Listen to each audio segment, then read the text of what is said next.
Dear students, welcome to my classroom. అనుపాతముతో రాశులను పోల్చుట అనే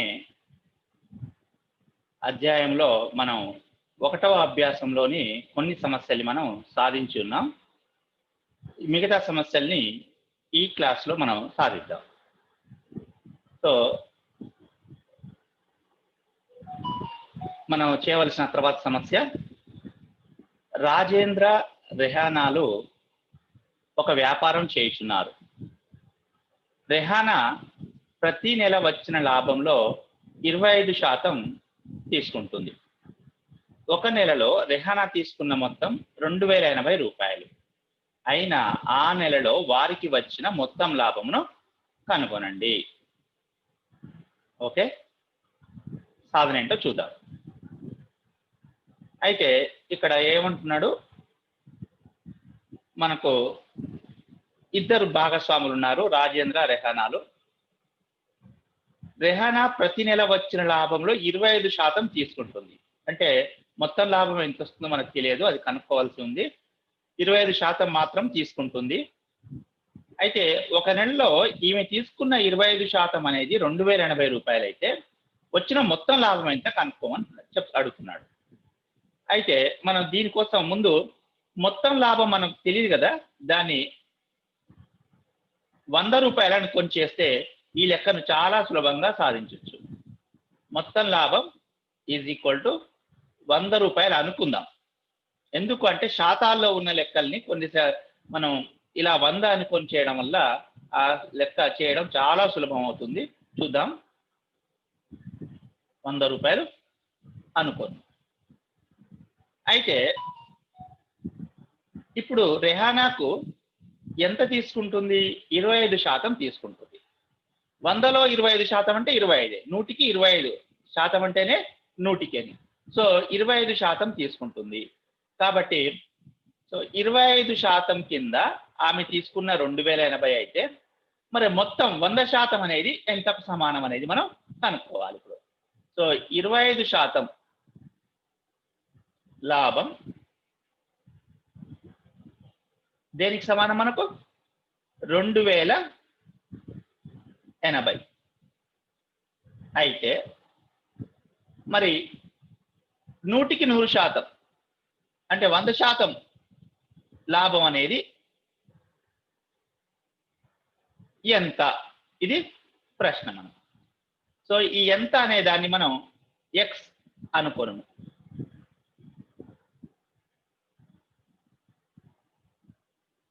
అర్థమవుతుంది కదా? సో 25%, 100కి 25 లెక్కన 2080 అయితే 100కి 100 లెక్కన ఎంత అవుతుంది అంటే మొత్తం లాభం ఎంత అవుతుంది అనేది ప్రశ్న. సో దీన్ని నేను ఎక్స్ అనుకున్నాను.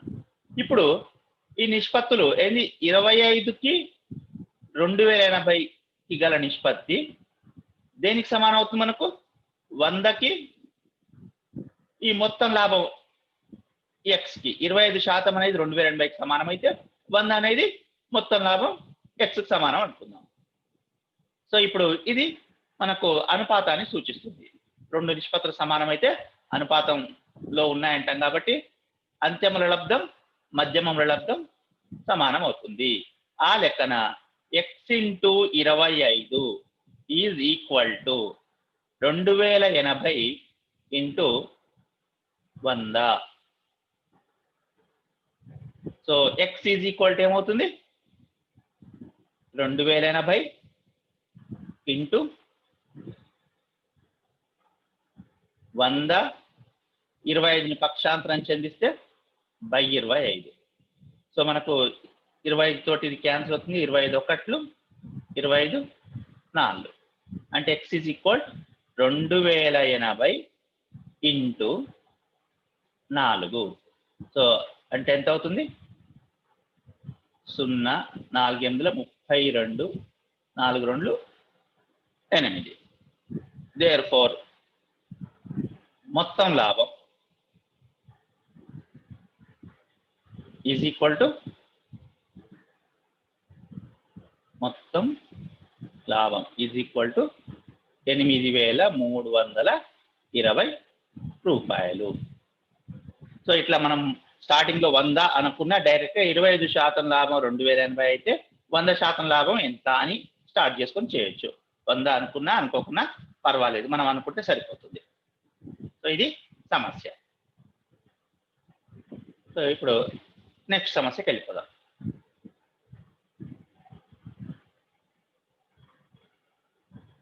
త్రిభుజం ఏబిసిలో ఏబి ఈజ్ ఈక్వల్ టు 2.2 సెంటీమీటర్లు, బీసీ ఈజ్ ఈక్వల్ టు 1.5 సెంటీమీటర్లు, ఏసీ ఈజ్ ఈక్వల్ 2.3 సెంటీమీటర్లు. త్రిభుజము XYZ లో XY ఈజ్ ఈక్వల్ 4.4 సెంటీమీటర్లు, YZ ఈజ్ ఈక్వల్ టు 3 సెంటీమీటర్లు మరియు XZ ఈజ్ ఈక్వల్ టు 4.6 సెంటీమీటర్లు అయినా AB is to XY, BC is to YZ, AC is to XZ లను కనుగొనండి. త్రిభుజం ABC భుజాల కొలతలు త్రిభుజం XYZ భుజాల కొలతలతో అనుపాతంలో ఉన్నాయా? సో అంటే ఇప్పుడు మనం ఈ నిష్పత్తులు సమానమైతే అనుపాతంలో ఉన్నట్లు. సో ముందు మనం దీనికి సంబంధించిన పటం చూద్దామా? ఓకే, ఇప్పుడు ఇచ్చిన కొలతలు మనం ఇక్కడ రాసుకుందాం.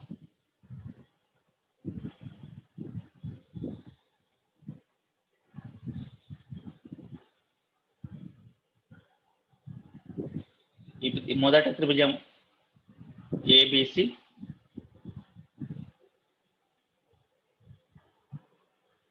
రెండవ త్రిభుజం XYZ.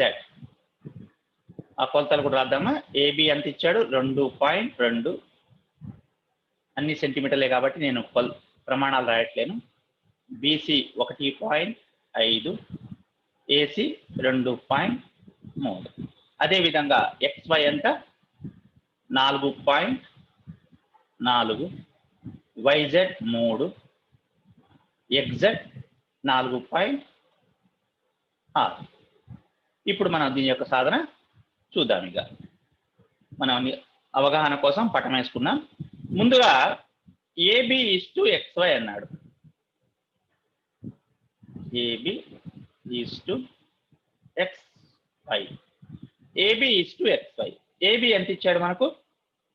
పటం ద్వారా అయినా లెక్క ద్వారా అయినా 2.2 ఈజ్ టు బీసీ ఎంత? 4.4. సో 2.2 తోటి ఈ రెండు మనకు కొట్టుడు పోతున్నాయి కాబట్టి మనం కొట్టేసుకుందామా? 2.2 ఒకట్లు, 2.2 2. సో అంటే అది మళ్ళీ మనకు దేనికి సమానం అవుతుంది? Is equal to 1:2. ఓకే, ఒక నిష్పత్తి కనుక్కున్నాం. తర్వాత కనుక్కున్న రెండో నిష్పత్తి ఏంటిది? YZ is BC is to YZ. So BC is to YZ. BC మనకు 1.5, 1.5 ఈజ్ టు YZ ఎంత? 3. సో 1.5కు సరిగ్గా డబల్ చేస్తే 3 వస్తుంది, అంటే 1.5 2లో పోతుంది మనకు. కాబట్టి మళ్ళీ ఇక్కడ కూడా 1.5తో కొట్టేస్తే 1.5 1, 1.5 2. సో మనం నిష్పత్తి దేనికి సమానం అవుతుంది? 1:2. నెక్స్ట్ మళ్ళీ ఇంకొక నిష్పత్తి ఏం కనుక్కున్నాడు? AC is to XZ. AC is to XZ. AC ఏమవుతుంది మనకు? ఏమిచ్చాడు? 2.3 ఈజ్ టు XZ ఏమో 4.6 కనబడుతుంది. సో ఇక్కడ కూడా 2.3 డబల్ 4.6 ఎగ్జాక్ట్ గా. కాబట్టి మళ్ళీ మనం ఇక్కడ 2.3 తోటి కొట్టేసుకుంటే 2.3 1, 2.3 2. సో కాబట్టి మళ్ళీ ఈ నిష్పత్తి కూడా మనకు 1:2. సో ఇప్పుడు మనకు రాసుకుంటే ఏబి ఈజ్ టు XY అయినా, బీసీ ఈజ్ టు YZ అయినా, ఏసీ ఈజ్ టు XZ అయినా 3 కూడా సమానం అయ్యాయి కదా. కాబట్టి AB is to XY is equal to BC is to YZ is equal to AC is to XZ. మరి ఈ విధంగా నిష్పత్తులు సమానమైతే ఏమంటాం మనం అనుపాతంలో ఉన్నాయి అంటాం. కాబట్టి మరి సమానం అయ్యాయి కాబట్టి అతను అడిగిన క్వశ్చన్ ఏంది మనకు త్రిభుజం ABC భుజాల కొలతలు త్రిభుజం XYZ భుజాల కొలతలతో అనుపాతంలో ఉన్నాయా, నిష్పత్తులు సమానమైనవి కాబట్టి ఉన్నాయి అని రాస్తాం. కాబట్టి ఇక్కడ నేను ఇక్కడ పక్కకు రాస్తున్నా, therefore త్రిభుజం ABC మరియు త్రిభుజము XYZ ల కొలతలు అనుపాతంలో కలవు. నిష్పత్తులు సమానమైతే అనుపాతంలో ఉన్నాయంటామని మనకు తెలుసు, అనుపాతంలో కలవు. ఇది ఈ సమస్య. ఓకేనా? నెక్స్ట్ సమస్యకు వెళ్దాం.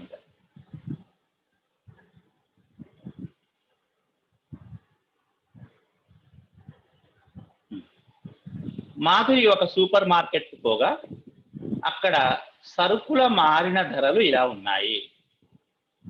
బియ్యం ధరలో 5% తగ్గుదల, జామ్ మరియు పండ్లపై 8% తగ్గుదల మరియు నూనె పప్పులపై 10% పెరుగుదల ఉన్నవి.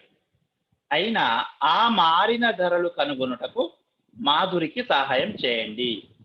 మరి ఇంతకు ఎలా ఉన్నాయి? ఇక్కడ మాధురి సూపర్ మార్కెట్కి వెళ్ళినప్పుడు అక్కడ సరుకుల మారిన ధరలు అక్కడ ప్రదర్శించబడుతున్నాయట. సో ఎలా ఉన్నాయో చూద్దాం. సో ఇక్కడ మనకు పట్టిక వచ్చింది చూడండి. బియ్యం అసలు ధర 30 రూపాయలు ఉంది, జామ్ 100 రూపాయలు, యాపిల్ పళ్ళు 280 రూపాయలు, నూనె 120 రూపాయలు, పప్పు 80 రూపాయలు ఉంది. అయితే మరి ఇప్పుడు మనకు ఇక్కడ ఈ ధరల్లో ఏ విధమైన మార్పులు ఉన్నాయనేది మనకు లెక్కలో ఇచ్చాడు. ఇచ్చి మారిన ధర కనుక్కోమంటున్నాడు. సో ఈ మొదట మనకు బియ్యం ధర కనుక్కుందాం. మొదట బియ్యం ధర చూద్దాం. సో బియ్యం ఏ అని పెడుతున్నాను నేను ఇక్కడ. బియ్యం అసలు ధర ఎంత? బియ్యం అసలు ధర ఎంత? 30 రూపాయలు. అయితే మరి బియ్యంలో మనకు ఎటువంటి మార్పు సంభవించింది? 5% తగ్గుదల. కాబట్టి సో 5% తగ్గిన తరువాత బియ్యం ధర ఏమవుతుందో చూద్దాం. 5% తగ్గిన తర్వాత బియ్యం ధర ఈజ్ ఈక్వల్ అసలు ధర కంటే 5% తగ్గింది కాబట్టి 30, అసలు ధర 30 ఇంటూ పెరిగితేనేమో 100 ప్లస్ తర్వాత ధర కనుక్కోవాలంటే మనం సూత్రం చెప్పుకున్నాం. మనం ఎక్స్ విలువ y% పెరిగితే పెరిగిన తర్వాత విలువ ఏమవుతుంది? ఎక్స్ ఇంటూ 100 ప్లస్ y/100 అనుకున్నాం. తగ్గితే y% తగ్గితే ఎక్స్ ఇంటూ 100 మైనస్ y/100 అనుకున్నాం మనం. సో ఇక్కడ y అంటే ఏంటి? మనకు 5. కాబట్టి ఇక్కడ నేను మళ్ళీ దీన్ని క్యాన్సిల్ చేసి y అని రాస్తాను. సో y అంటే 5 కాబట్టి 5 అని రాస్తాను. Is equal to 30 into 100 minus 5 అంటే మనకు తెలుసు 95/100. సో 3కి 0 క్యాన్సిల్ చేసుకుందాం. 95 ఇంటూ 3 ఎంత అవుతుంది?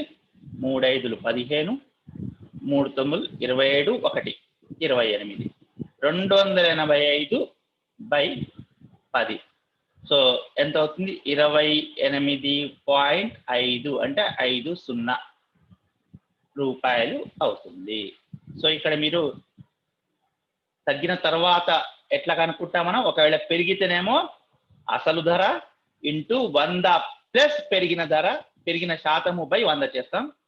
అదే ఒకవేళ తగ్గితేనేమో అసలు ధర ఇంటూ 100 మైనస్ తగ్గిన శాతము బై 100 చేస్తాం. సో ఇప్పుడు మనం అందులో ఆ పట్టికలో 28.5 వేసేద్దాం. చూడండి 28.5 వచ్చేసింది. సో ఇప్పుడు మరిగా నెక్స్ట్ జామ్ ధరకు వెళ్ళిపోదాం. సో కాబట్టి ఇది చెడిపోయాలి కాబట్టి మనం తీసేసి రెండవది జామ్ ధరకి వెళ్ళిపోదాం. So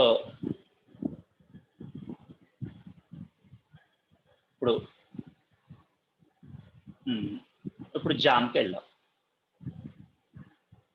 B. మరి జామ్లో ఎటువంటి మార్పు ఉంది చూడండి. జామ్ యొక్క అసలు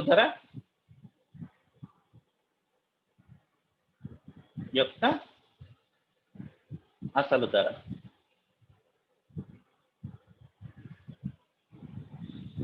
ఎంత? 100 రూపాయలు ఉంది.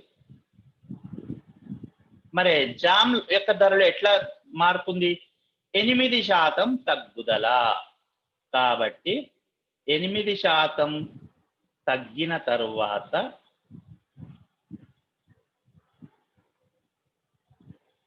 జామ్ ధర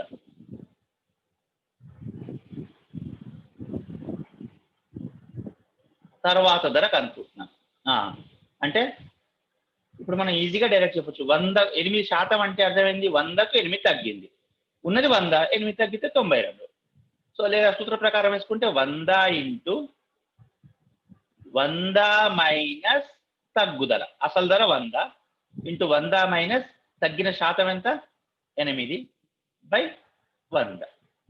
సో అంటే 100 ఇంటూ 92/100. సో 100కు 100 క్యాన్సిల్ అయిపోతే మనకు 92 రూపాయలు. సో అక్కడ వేసేద్దామా?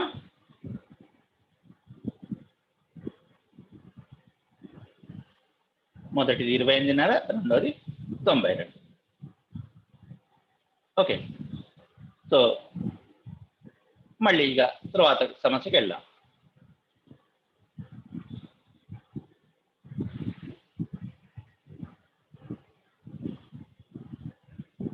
సో మనకు 28.5, 92 అయిపోయింది. మూడవది యాపిల్ పళ్ళు. దీన్ని సి అనుకొని ప్రొసీడ్ అయ్యాం. సి. యాపిల్ పళ్ళ అసలు ధర. యాపిల్ పళ్ళ అసలు ధర ఎంత ఉంది మనకు? 280 రూపాయలు ఉంది. మరి యాపిల్ పళ్ళ యొక్క ధరలో ఎటువంటి మార్పు సంభవించింది లెక్క ప్రకారం? జామ్ మరియు పండ్లపై 8% తగ్గుదల అని ఇవ్వబడింది. అంటే యాపిల్స్ కూడా పండ్లే కాబట్టి సో 8% ఇందులో కూడా 8% తగ్గుదల ఉంది. కాబట్టి 8% తగ్గిన తర్వాత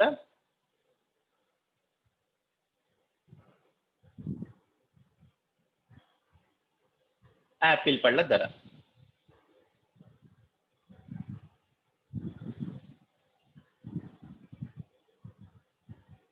ఎలా ఉంటుంది? అసలు ధర 280 ఇంటూ 100 ప్లస్ పెడతాము మైనస్ పెడతాం. మనం ఇక్కడ తగ్గింది కాబట్టి మైనస్ ఎంత శాతం? 8/100. So 280 into 92/100. సో ఒక 0 క్యాన్సిల్ చేసేసి అంటే 10తో కొట్టేస్తున్నాం అనమాట. ఇప్పుడు 28 ఇంటూ 92 ఉంది. సో నేను ఇక్కడ 28, 92ల గుణకారం చేస్తున్నాను. 92ని 28 చేత గుణిస్తే 8 2 16, 8 9, 8 9 72, 1 73. అట్లాగే 2 2 4, 2 9 18. సో 6 3 4 7 15 2. సో 2576/10 ఉంది కదా. సో 10తో భాగిస్తున్నాం కాబట్టి ఏమవుతుంది? 257.60. సో ఈ విధంగా మనకు 8% తగ్గిన తర్వాత యాపిల్ పళ్ళ ధర అనేది తెలిసింది. కాబట్టి మనం అక్కడ యాపిల్ పళ్ళ ధర అక్కడ వేసేద్దాం. ఓకే. సో మళ్ళీ తర్వాత నూనె ధర కూడా కనుక్కోవాలి కాబట్టి ఇది రబ్ చేసేసి నెక్స్ట్కి వెళ్ళిపోదాం.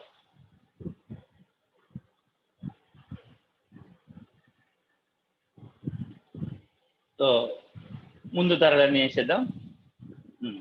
ఇప్పుడు నూనె ధర చూద్దాం. సో నూనె ఎలా ఉంది, నూనెపై ఎట్లా ఉంది మనకు, నూనె పప్పులపై 10% పెరుగుదల అన్నాడు. సో కాబట్టి డైరెక్ట్గా నూనె అసలు ధర ఇది డి అనుకుందాం. నూనె అసలు ధర ఎంత ఇవ్వబడింది మనకు, 120 రూపాయలు. నూనె ధరలో ఎటువంటి మార్పు ఉంది, 10% పెరుగుదల. కాబట్టి 10% పెరిగిన తర్వాత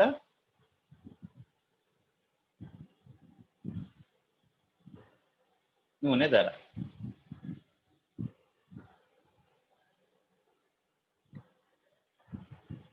ఈజ్ ఈక్వల్ అసలు ధర ఎంత ఉండే 120 ఇంటూ 100 ప్లస్, అంటే ప్లస్ ఎంత ఎందుకు పెడుతున్నాం, పెరిగింది కాబట్టి, ప్లస్ ఎంత శాతం పెరిగింది, 10/100. So 120 into 110/100. సో ఒక 10తో క్యాన్సిల్ చేసేటప్పుడు ఒక 0 పోతుంది, ఇంకో 10 చేతితో క్యాన్సిల్ ఇంకో 0 పోతుంది. సో 12 ఇంటూ 11 అంటే సరిగ్గా 132కి సమానం. సో పెరిగిన తర్వాత నూనె ధర ఎంత ఉంది, 132 రూపాయలు ఉంది. కాబట్టి అక్కడ మనం 132 వేసేద్దాం, 132 రూపాయలు. సో చివరిగా ఇక పప్పు ధర చూద్దాం. ఇక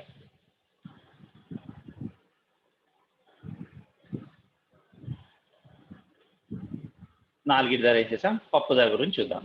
సో పప్పు కూడా ఎలా ఉంది, పప్పు కూడా 10% పెరుగుతుందా.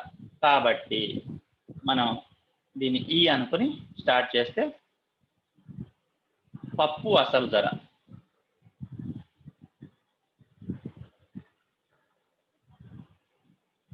ఎంత, 80 రూపాయలు అవపడుతుంది మనకు, 80 రూపాయలు. మరి యాక్చువల్గా పప్పుపై ఏది 10% పెరిగింది. కాబట్టి 10% పెరిగిన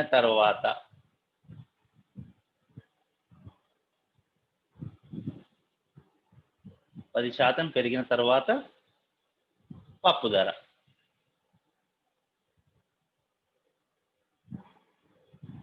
సో అసలు ధర ఎంత ఉంది, 80 ఇంటూ ఏం చేస్తాం, 100కు 10% పెరిగింది కాబట్టి 100 ప్లస్ 10/100. సో ఆ విధంగా 80 ఇంటూ 110, 100 ప్లస్ 10 110/100. సో 2 సున్నాలకు 2 సున్నాలు క్యాన్సిల్ చేసేస్తే మనకు ఏం మిగులుతుంది, 8 ఇంటూ 11. సో 11 88. సో ఇది మన యొక్క పప్పు ధర. సో పప్పు ధర కూడా కనుక్కున్నాం కాబట్టి పప్పు ధర వేసేద్దాం అక్కడ. సో 88 రూపాయలు. సో ఈ విధంగా మనం అన్ని ధరలు మాధురికి కనుక్కోవడంలో సహాయం చేశాం. కాబట్టి ఇక నెక్స్ట్ సమస్యకు వెళ్దాం.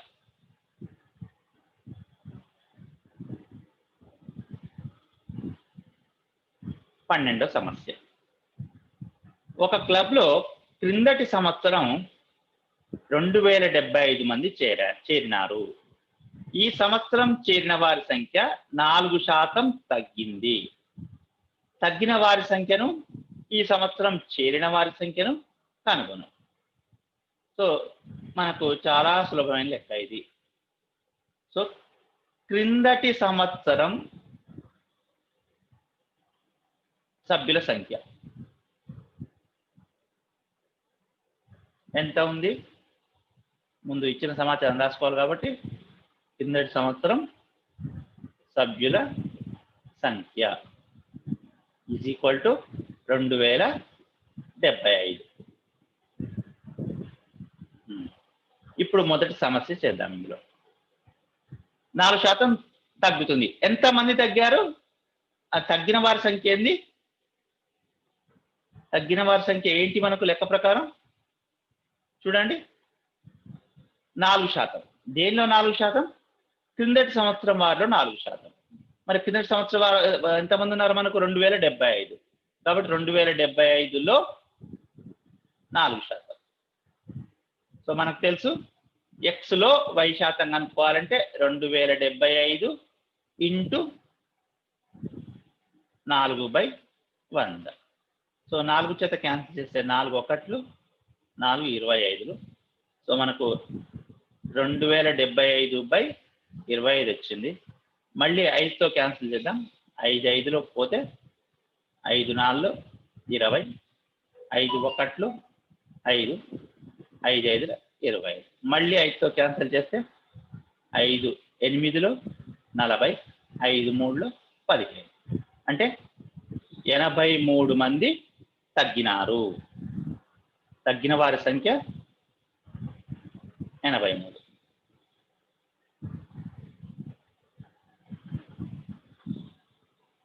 Is equal 83.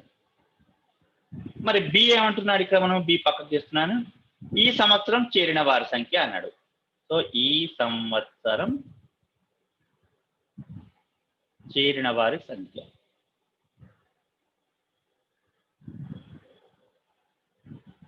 Is equal to, so పోయిన సంవత్సరం సభ్యులకు వెళ్ళి తగ్గిన వాళ్ళ సంఖ్య తీసేస్తాం. పోయిన సంవత్సరం సభ్యుల సంఖ్య ఎంత మనకు? 2075 మైనస్ తగ్గిన వాళ్ళు ఎంతమంది? 83. సో 2075 నుంచి 83 తీసేద్దామా? 2075 నుంచి 83 తీసేస్తున్నాం. 5 నుంచి 3 పోతే 2, 17 నుంచి 8 పోతే 9, 9 92. 1992 మంది చేరారు ఈ సంవత్సరం.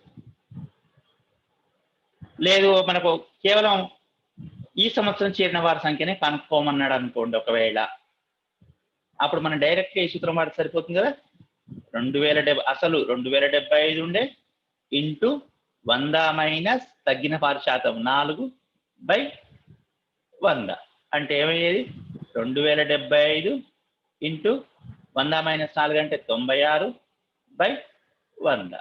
సో ఈ విధంగా చేస్తే కూడా మనకు సేమ్ అదే మాదిరిగా వస్తుంది.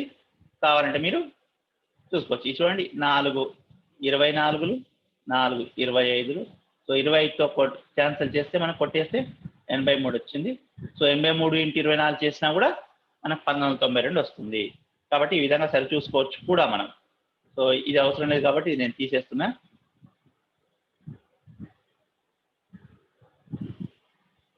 ఇక డైరెక్ట్ ఒక తీసివేత్తో వచ్చే లెక్క కాబట్టి మనకు మళ్ళీ అది అవసరం లేదు.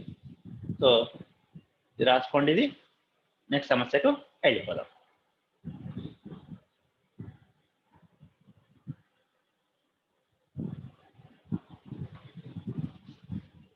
ఒక రైతుకు గత సంవత్సరం ప్రతి పంటలో 1720 బస్తాల దిగుబడి వచ్చింది. ఈ సంవత్సరంలో ఆమె ప్రతి పంటపై దిగుబడి 20% ఎక్కువ వస్తుందని భావిస్తుంది. అయినా ఈ సంవత్సరం ఆమె ఎన్ని బస్తాల దిగుబడి ఆశిస్తుంది? ఇది సమస్య. సో గత సంవత్సరం 1720 బస్తాలు వచ్చింది.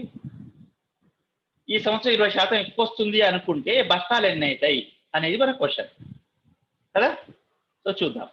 గత సంవత్సరపు దిగుబడి, గత సంవత్సర దిగుబడి ఎంత?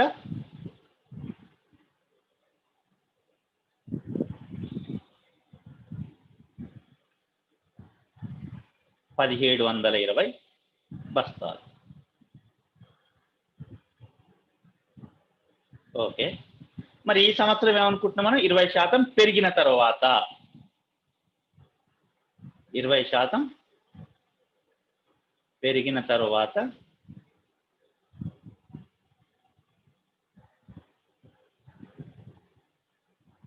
దిగుబడి అయ్యే బస్తాల సంఖ్య కదా.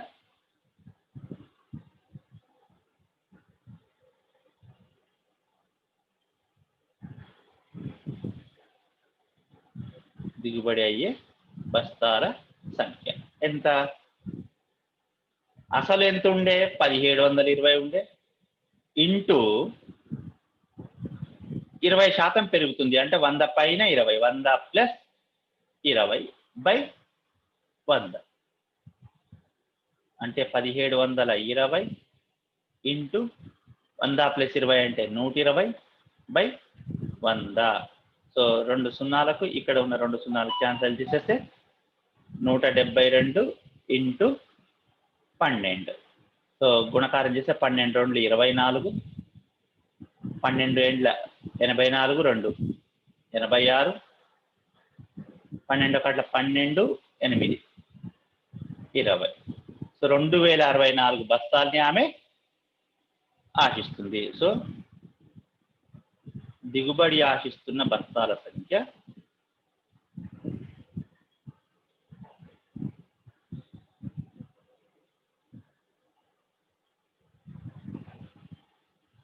ఎంత? 2064.